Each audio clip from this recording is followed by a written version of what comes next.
And now to a CBS 4 consumer alert. When you start using an app, a website, buy something online or in a store, do you read the company's privacy policy closely? Experts say you may want to take a closer look. Some businesses say they respect your privacy and won't sell data that they've collected about you. CBS 4's David Sutter reports a growing number of policies now read if the company changes hands, so can your information.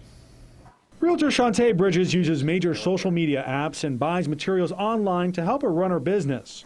I use the sites quite frequently. But what she didn't realize is some of those companies now have clauses like this in their privacy policies. In the case of a, quote, new owner, we may transfer your information.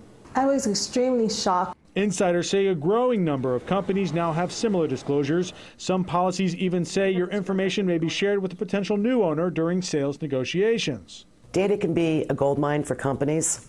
A data goldmine because some companies collect information about millions of people. Experts say from your name, birth date, address, email, phone number, your purchase history, and more, it's all pretty valuable in a sale. I think it's a necessary evil in order for an acquiring company or an investor to look at the model of the company and make informed decisions as to what the economics are. When a business goes bankrupt, your data can also be at risk of being sold. Even if a company goes bankrupt, they still need to honor that privacy policy. Or a regulator like the Federal Trade Commission can step in and say, wait just a second. If you promised people you would never sell or share the data, then you have to live up to that promise.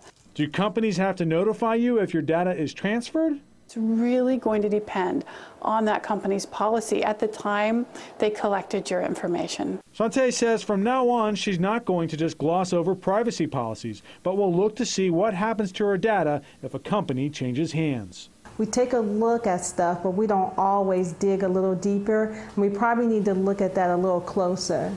Remember, if you feel uncomfortable with a company's privacy policy, you can always contact them and tell them you want to opt out from them collecting your data. Of course, that may mean you can't use the service anymore as well. David Sutter, CBS 4 News, tonight.